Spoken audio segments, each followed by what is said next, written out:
दावेदारी, हा हा हा हा हा हा हा।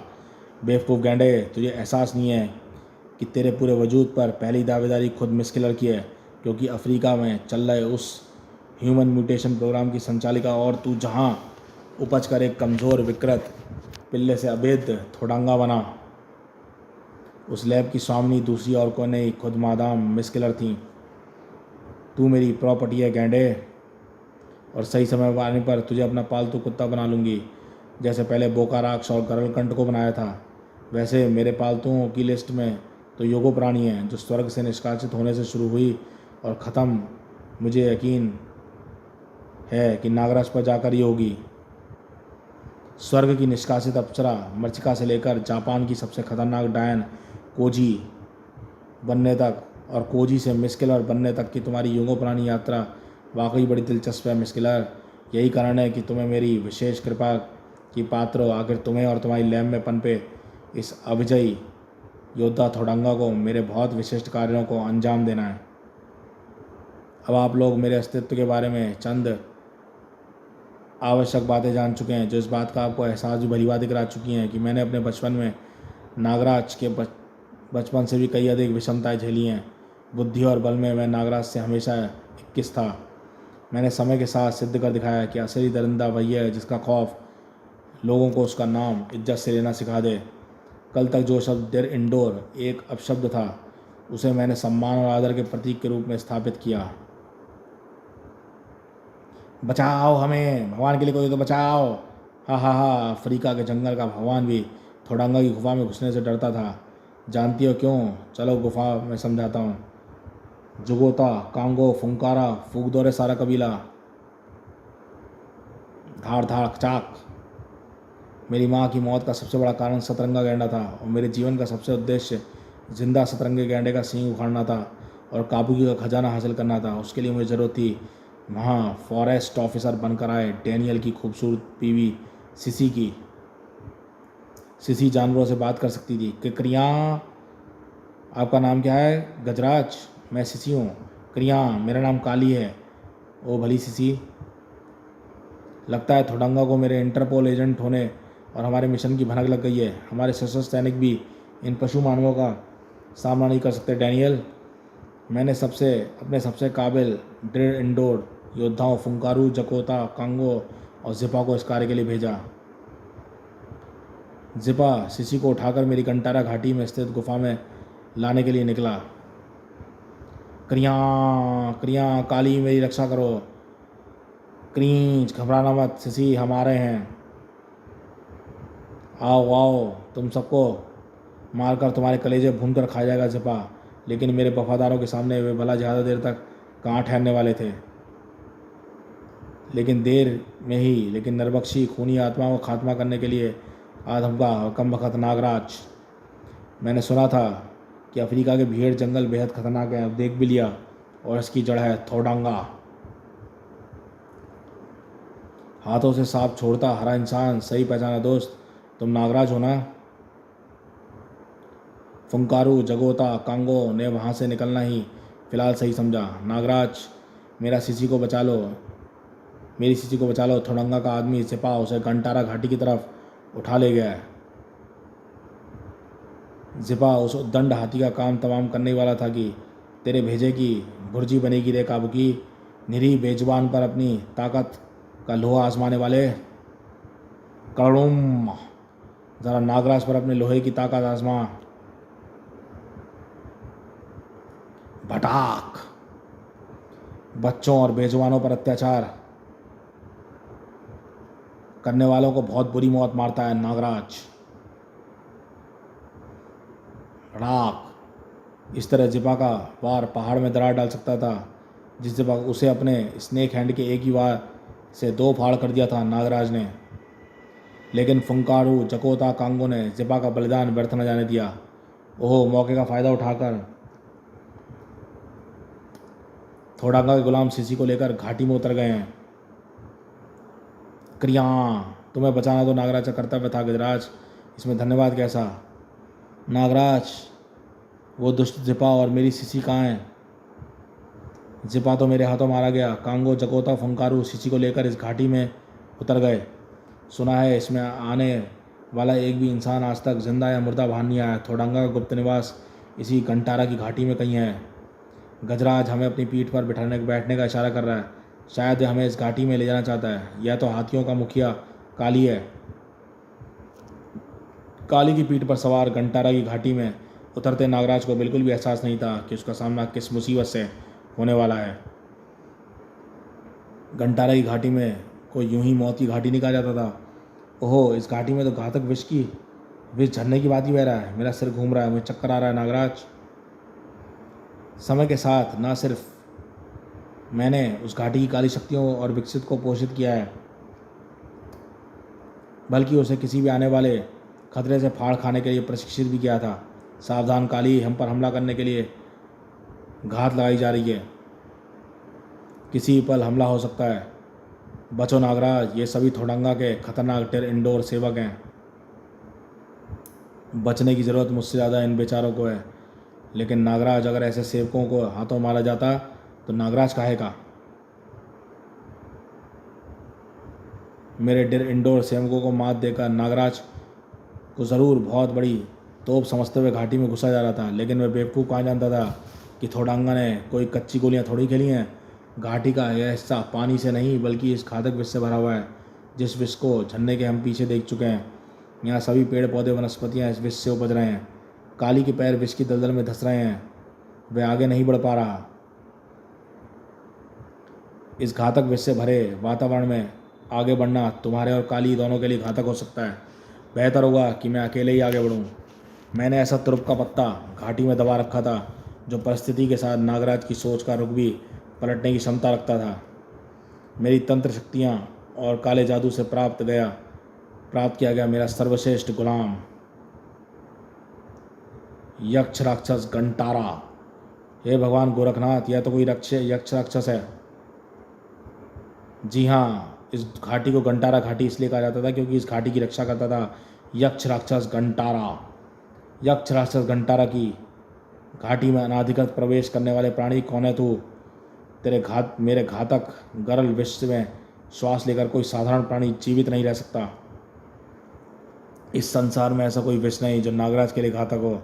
विलक्षण है तू नागमानव, परंतु तू कितना ही विलक्षण सही, नागमानव घंटारा का गरल विष तुझे गला डालेगा। आहा, असंभव! कोई विष भला मुझे क्षति कैसे पहुंचा सकता है?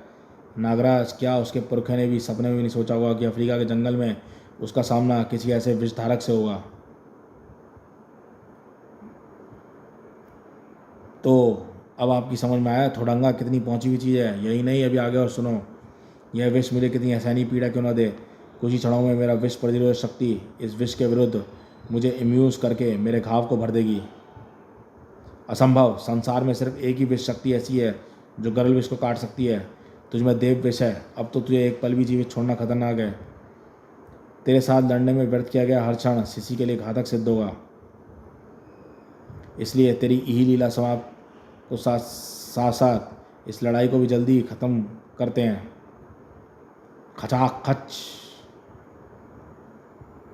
हा हा हा, मूर्ख नागमानव, तुझे लगा कि तू घंटारा की घाटी में आकर घंटारा का वध कर सकता है? हा हा। ओहो, यह तो कटकर फिर से जुड़ गया।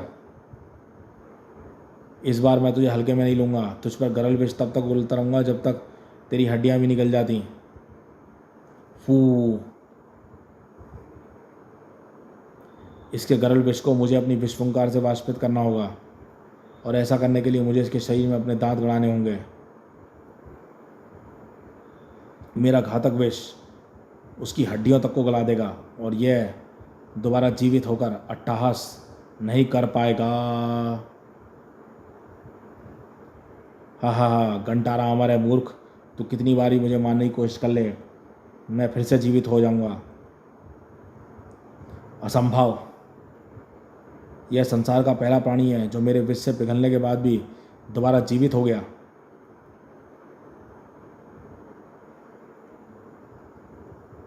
और इसके पुनर्जीवित होने का कारण अगर वही है जो मैं सोच रहा हूँ तो इसकी अमरता का भेद मिल गया। मुझे कभी कभी लगता है कि नागराज को समझने में दुनिया से गलती हुई है। दुनिया उसे देवता का अवतार मानती है, पर मेरा मानना है कि वास्तव में यह शैतान की चाल है कि दुनिया ऐसा समझे। असल में नागराज शैतान की औलाद है, क्योंकि ऐसा दिमाग शैतान का ही हो सकता है। नागराज का शैतानी दिमाग यह समझ गया था कि घंटारा के अमृत और उस घंटारा घाटी के अवैध होने का स्रोत एक ही था। घंटारा का गरल विष कम वक्त एक एक बूंद सोख गया विष की। असंभव, इतनी भारी मात्रा में गरल विष को तो खुद देवता भी स्वयं में समाहित नहीं कर सकते। तुझे पहचानने में मुझसे गलती हो गई है।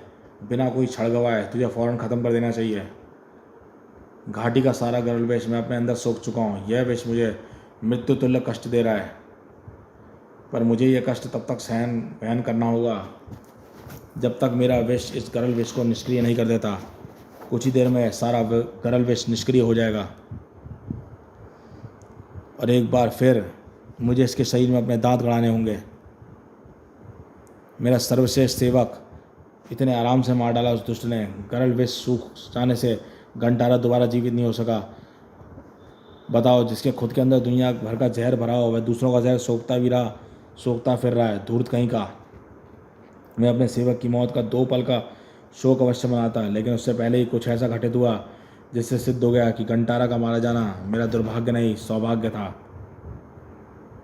इससे पहले कि नागराज घंटारा को ख़त्म करके सिसी की तलाश में आगे बढ़ पाता, एक ऊर्जा द्वार खुला। मेरे पुत्र का वध करके तूने घोर अपराध किया है लड़के। और उसके अंदर से घंटारा का बाप निकला। मेरा पुत्र केवल अपने कर्तव्य का पालन कर रहा था। यक्ष राक्षस का अर्थ होता है जिसकी अपनी निधियाँ और निधि और क्षेत्र की रक्षा करने वाला। जब तक कोई उसके रक्षित क्षेत्र में अनाधिकृत प्रवेश करके उसे चुनौती नहीं देता, वह किसी पर आक्रमण नहीं करते। और घंटारा घाटी में मेरे पुत्र का धर्म क्षेत्र भी था, जहाँ तू अनाधिकृत रूप से घुसपैठ कर रहा था। तुझसे लड़कर घंटारा सिर्फ अपने धर्म का पालन कर रहा था, जिसके लिए तूने उसका वध किया जाना सर्वथा अनुचित था। और यक्ष राक्षस गरण का इस धृष्टता का प्रतिशोध तेरा वध करके लेगा नागराज। जिसका धर्म अधर्म का साथ देना हो, उसका वध करना अधर्म नहीं होता। मेरा रास्ता रोककर घंटारे का साया अबला स्त्री के अपहरण के पाप में सहभागी बनना था।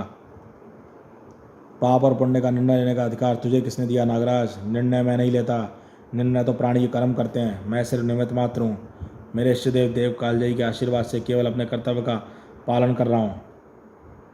कालजयी मेरे सामने उसका नाम लेकर मेरे प्रति घृणा के आक्रोश को दुगना कर रहा है। यह गरल विष इस ब्रह्मांड का दूसरा सबसे घातक विष है। जानता है इस ब्रह्मांड का सर्वश्रेष्ठ विष कौन सा है? हलाहल विष। इस समस्त ब्रह्मांड में सिर्फ हलाहल विष ही इकलौता ऐसा विष है जो गरल विष को तटस्थ कर सकता है और उसे पानी बना सकता है। वही हलाल विष जो तेरी रगों में बह रहा है। जानता है हलाल विष की उत्पत्ति कैसे हुई थी? क्या देवता? सतयुग में जब देवताओं और असुरों द्वारा समुद्र मंथन किया गया था, तब अमृत से पहले एक ऐसा भयंकर विष मंथन से निकलकर पूरी सृष्टि में फैलने लगा, जिससे अंतर्वृष्टि किसी भी जीवित प्राणी के लिए असंभव था। क्या देवता, क्या मानव, क्या असुर, देखते देखते पूरी सृष्टि त्राहिमाम करने लगी।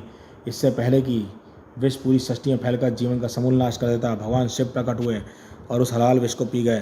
पूरे ब्रह्मांड में सिर्फ अकेले महादेव ही हैं जो हलाल विष को धारण कर सकते हैं।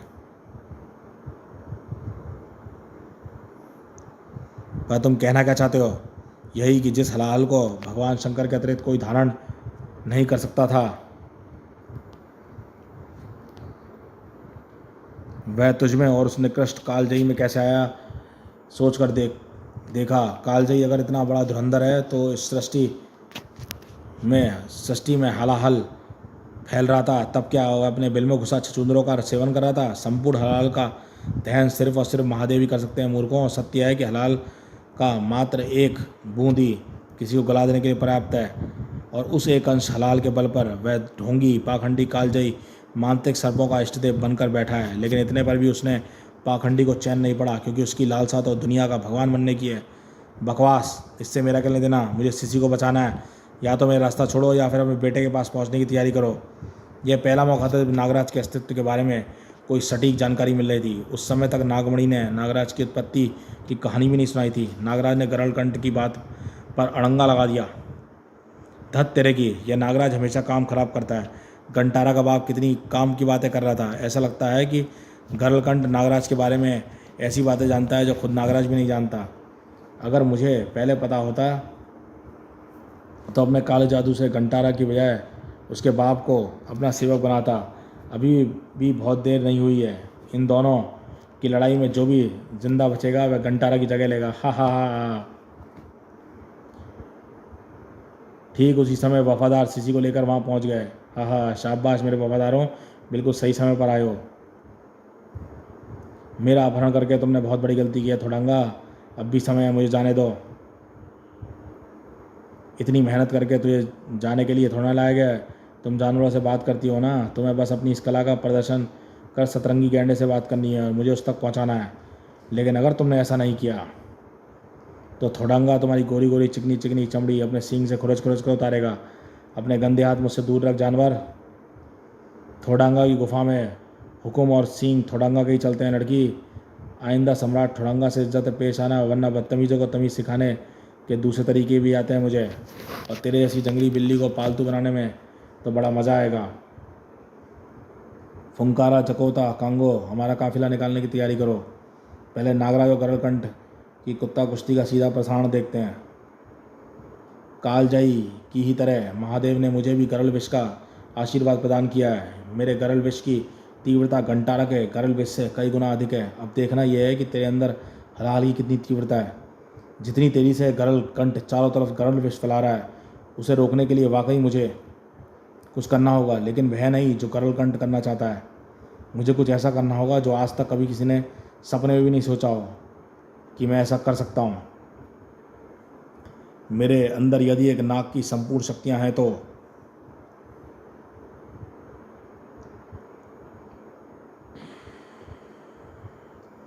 मैं एक नाग की तरह अपना विष भी उगल सकता हूँ। हलाहल विष।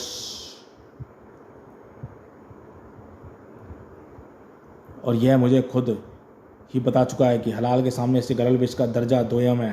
आहा, घोर पीड़ा। मुझे इसके फैलाए गरुड़ विष को निष्क्रिय करना होगा। आहा, अरे मूर्ख, तूने यक्षराज गरुड़कंठ को 2 पल में घुटनों तक ला दिया। तू उस टुच्चे कालजयी को अपना इष्टदेव मान बैठा है। तू कालजयी से कहीं अधिक शक्तिशाली है। अपना अस्तित्व तलाश कर अपनी शक्तियों का बोध कर। मेरे पुत्र की हत्या तुझ पर उधार है, जिसे तेरी जान लेकर गरुड़कंठ सही समय आने पर वसूल करेगा। यक्ष राक्षस अपनी बातें जितनी रहस्यमयी हैं, परंतु उसकी बातों ने मुझे वाकई संदेह में डाल दिया है। हो सकता है गरुड़कंठ सत्य कह रहा हो, लेकिन इससे भी अधिक संभावना इस बात की है कि मुझे फुसलाकर वह मेरा इस्तेमाल कालजयी के विरुद्ध मोहरे की तरह करने के चक्कर में हो। देव कालजयी और उसके असल अस्तित्व के विषय में बहुत कम जानता हूँ, और जितना भी जानता हूँ उसके आधार पर किसी निष्कर्ष पर नहीं पहुँचा सकता। इसलिए फ़िलहाल इस व्यर्थ के विचार को दिमाग से हटाकर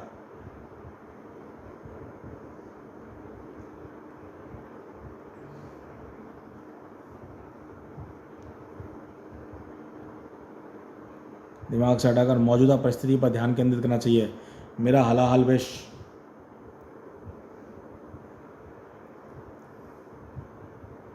मिला हलाहल गरुड़ विष को निष्क्रिय कर चुका है लेकिन इस हलाहल को यूं ही नहीं छोड़ा जा सकता। मुझे इस घाटी में मौजूद संपूर्ण विश्व को अपने अंदर खींचना होगा।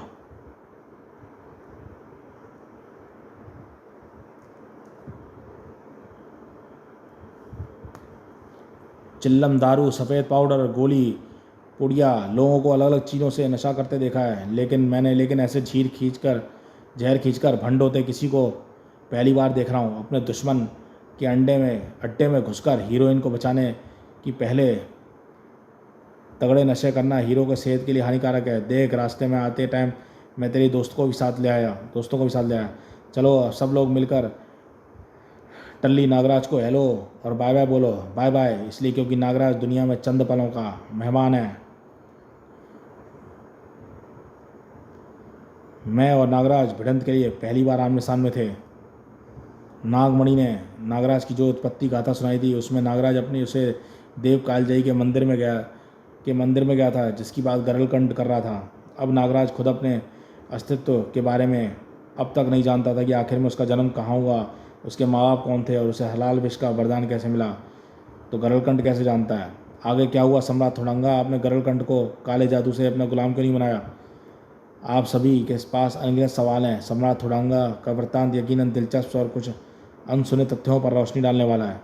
सम्राट थोडंगा जैसे महायोद्धा नागराज को मारने की दावेदारी हवाबाजी में तो यकीनन पेश नहीं करेंगे, किंतु सम्राट थोडंगा से आगे का वृत्तांत सुनने और यह जानने से पूर्व कि नागराज के अस्तित्व से जुड़ा ऐसा कौन सा खास तुरुप का इक्का है जिसे इन्होंने अब तक दबा रखा है, अब समय आ चुका था कि विविध वर्तमान घटनाक्रमों के चक्र पर ध्यान केंद्रित किया जाए।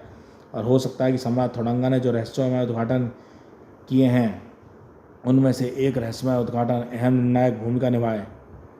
वैसे भी सबसे मजबूत और दमदार स्थिति गरलकंठ के अवैध पुत्र पोकाराक्ष की है। व्यर्थ चेष्टा मत कर बुड्ढे, इस बार तेरी कोई भी तरकीब काम नहीं आएगी। उम्र के साथ तेरी हड्डियों पर चढ़ी तेरी खाल की तरह तेरे तिलिस्म बनाने की क्षमता भी ढीली पड़ गई है। यह देख, जिसके बल पर तू कूद रहा था वे मृत्यु जीवों का पेट भर रहे हैं। सोचा ना था कत्ल कर मुर्दों का आहार बनते हुए मरेगा। जो देश की आन के लिए जान की परवाह नहीं करते, ऐसे सच्चे देशभक्तों को दुश्मन पचा नहीं सकते। नागराज, क्या सही टाइमिंग है तुम्हारी दोस्त? मेरे तंत्र मुंड की ऊर्जा तुम्हारी तिलिस्म शक्ति को भंगुड़ित करेगी। त्रिकाल लाज, मिलकर वार करो इस पर। तुम सरपट पर थोड़ा आराम करो दोस्त, तब तक मोर्चा मैं संभालता हूँ। धड़ाक, आजा आजा, तेरी प्रतीक्षा थी मुझे। यादे प्यादे भरे परे हटा, महाबली का मुकाबला महाबली से ही होना चाहिए। पिछली बार उस महाकलमुही मिसकिलर की वजह से हमारी भिड़ंत अधूरी रह गई थी। आज मुकाबला बराबरी का होगा और आज पोकाराक्ष भलीभांति तेरी ताकत को परखेगा। कोई नहीं आएगा हमारे बीच। अपनी विष ग्रंथियों का सारा हलाल उगल दे मुझ पर नागराज, लेकिन जो पहले ही मरा हुआ है वो उसे भला तू मारेगा कैसे? देख कैसे तेरी विष ग्रंथि दबाते ही तेरे मुंह से हलाल फूट रहा है। मेरा और मेरी मृत्युजीवी सेना का तो तेरा ये हाल विष भी कुछ नहीं बिगड़ पाया, पर तू तेरा हलाल आज ही उसका संहार करेगा जिनका तू रक्षक बना बैठा है। ऐसा हरगिज नहीं होगा पोकाराक्ष, नाग तंत्रिका नगीना के रहते बिल्कुल नहीं। छोड़ कर गई पुरानी प्रेम का और नागिन की बात पर कभी यकीन नहीं करना चाहिए। ये दोनों बातें बिल्कुल एक समान प्रतीत होती हैं।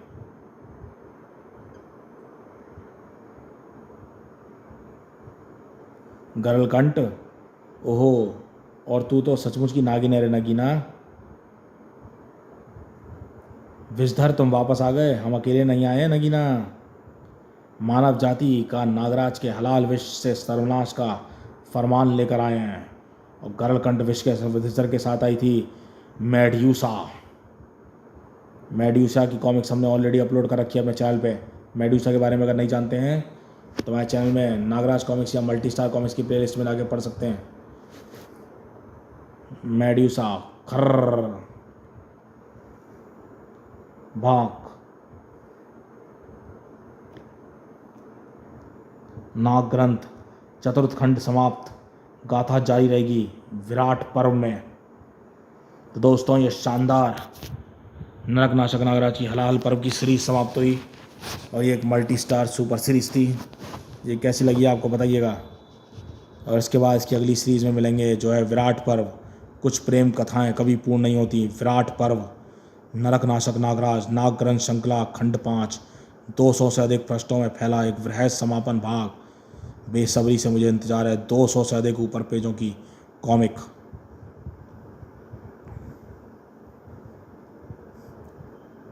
प्रतिशोध की बलि वेदी पर राजनाग और विसर्पी के अधूरे प्रेम के रक्त से लिखा विराट अध्याय।